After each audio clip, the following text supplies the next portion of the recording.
Assalamu alaikum dear students. Today we are going to discuss about the bleeding and first aid of bleeding. तो bleeding जो है it refers to the loss of blood. Bleeding जो होती है loss of blood from the body होता है. और जो ये bleeding है it can be internal bleeding as well as external bleeding. Internal bleeding वो bleeding होती है जो inside the body होती है, and external bleeding वो bleeding होती है जो रिवील होती है फ्रॉम द बॉडी. जो इंटरनल ब्लीडिंग है इट में occur due to the injury to blood vessels और any other damage to the internal organs.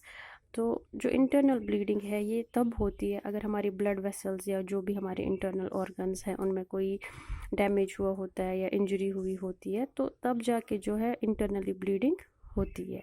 And external bleeding क्या होती है, जो एक तो जो हमारे एक्सटर्नल पार्ट्स है, जैसे आपने कल कट्स में पढ़ा कि अगर डीप कट्स होंगे या माइनर कट्स होंगे उनमें ब्लीडिंग हो सकती है. बट कभी कभार क्या होता है इंटरनल ब्लीडिंग जो है जब वो रिलीव होती है, जब वो एक्सक्रीट आउट होती है, तो उस टाइम पे भी हम उसको एक्सटर्नल ब्लीडिंग कह सकते हैं. यानी कि जो भी ब्लड हमारी बॉडी से बाहर जाता है उसको हम एक्सटर्नल ब्लीडिंग बोल सकते हैं. And the blood which is concealed inside the body उसको हम इंटरनल ब्लीडिंग बोल सकते हैं. अब जो ये ब्लीडिंग है इसके कुछ कॉजेज़ होते हैं कि कौन कौन से कॉजेज़ है जिनकी वजह से ब्लीडिंग हो सकती है. इट में occur in case of accidents.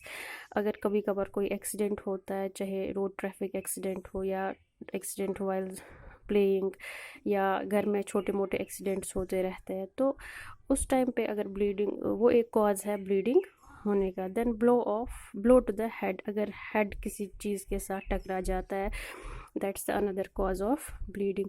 और due to certain illnesses like haemophilia. और अगर कुछ डिजीज़ हम में प्रेजेंट होंगी लाइक हीमोफीलिया जो है एक डिज़ीज़ है, इसकी वजह से जो है ब्लीडिंग होने के चांसेस है. हीमोफीलिया एक ऐसी कंडीशन होती है हमारी बॉडी में जब एक इंडिविजुअल जो है उसमें ब्लड कोगुलेशन नहीं होती है. ब्लड जो है क्लॉट एक जब ब्लीडिंग होती है तो एक टाइम होता है जब ब्लड जो है क्लॉट होना स्टार्ट हो जाता है. तो जिन पर्सनस में हीमोफीलिया की प्रॉब्लम होती है उनमें ब्लड क्लॉट नहीं होता है और उसकी वजह से जो है एक्सेसिव ब्लीडिंग हो जाती है.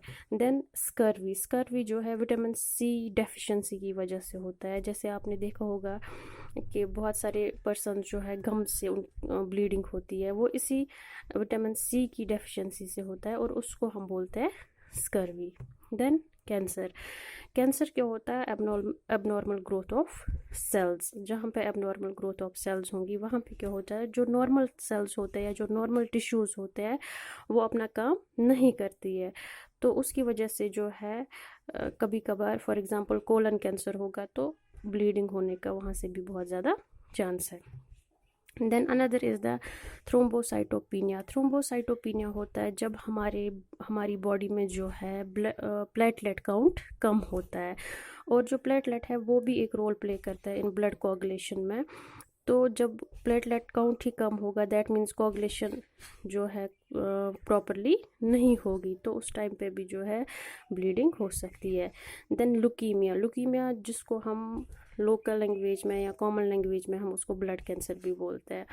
तो ये किस वजह से होता है, जब हमारी बॉडी में जो है WBCs वाइट ब्लड सेल्स जो है इंक्रीज़ हो जाती है, उनकी एबनॉर्मल ग्रोथ हो जाती है, उस टाइम पे जो है लुकीमिया हो सकता है. एंड उसका भी वो भी एक कॉज हो सकता है ब्लीडिंग का. उनमें जो सिम्टम्स है पेशेंट्स में ब्लीडिंग भी एक सिम्टम है in case of leukaemia. Then haemorrhage simply means loss of blood. और ये हेमरेज जो है ये भी इंटरनल हेमरेज हो सकती है या एक्सटर्नल हेमरेज हो सकती है जिसकी वजह से जो है बॉडी से ब्लड लॉस होता है. देन पेप्टिक अल्सर होता है जो हमारा स्टमक होता है and upper portion of small intestines, उसमें सोर लाइक वॉन्ड्स उसमें बन जाते हैं. मतलब सोर्स उसमें डेवलप हो जाते हैं, या सिंपली हम कहेंगे कि उसमें कुछ वॉन्ड्स जैसे डेवलप हो जाते हैं, छोटे छोटे वॉन्ड्स डेवलप हो जाते हैं जिसकी वजह से जो है एनल ब्लीडिंग हो सकती है या थ्रू माउथ जो है एक इंडिविजुअल को ब्लीडिंग हो सकती है.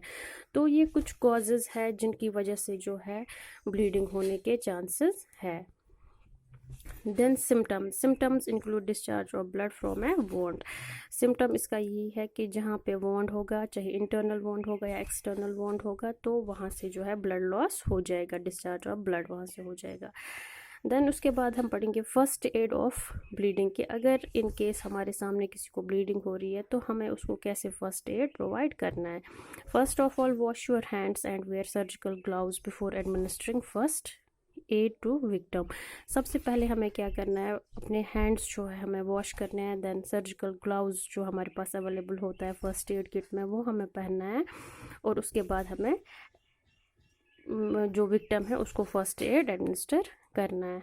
Make the victim lie down. Victim जो है उसको हमें नीचे लेटाना है। Keep the affected area elevated. और जो इफेक्टेड एरिया होगा उसका वो थोड़ा सा एलिवेट करना है ताकि ब्लीडिंग जो है थोड़ी सी रुक जाए। Remove any obvious debris particle. Apply direct pressure using clean cloth bandage. Hold the bandage in place using an adhesive tape. In case of bleeding does not stop, call the doctor. उसके बाद क्या करना है, जो external bleeding होती है उसमें हमें ज़्यादातर ये फर्स्ट एड प्रोवाइड कर सकते हैं। इंटरनल ब्लीडिंग में हमें क्या करना है, डायरेक्टली जो है विक्टिम को किसी मेडिकल फैसिलिटी में पहुंचाना है। But in case of external bleeding हमें क्या करना है, सबसे पहले वॉश हैंड्स करना है, सर्जिकल ग्लव्स हमें पहनना है। उसके बाद पेशेंट को एक कंफर्टेबल पोजीशन देनी है। देन जो इफेक्टेड एरिया होगा उसको एलिवेट करना है। उसके बाद क्या करना है, अगर हमें लगता है कि उसमें कुछ डेब्रिस है या पार्टिकल्स है, फॉरेन पार्टिकल्स है, डस्ट वगैरह है, तो वो हमें उस वोंड से रिमूव करना है, वोंड को क्लीन करना है। देन उस पर हमें क्लीन क्लॉथ या बैंडेज उसको बांधना है। और जो बैंडेज है उसको हमें एडहेसिव टेप से बंद रखना है उसमें। और इन केस अगर ब्लीडिंग स्टॉप नहीं होती है तो हमें एमरजेंसी सर्विस को या डॉक्टर को कॉल करना है, जो कि है इमरजेंसी सर्विस नंबर 108। उस पर हमें कॉल करके वहाँ पे मेडिकल फैसिलिटी को बुलाना है। तो ये हम कर सकते हैं in case of external bleeding. But in case of internal bleeding हमें विक्टिम को as soon as possible medical facility में पहुंचाना है ताकि हम उसकी कंडीशन को वर्स होने से बचाए। तो this was all about bleeding. Next topic इंशाल्लाह कल पढ़ेंगे। अल्लाह हाफिज़।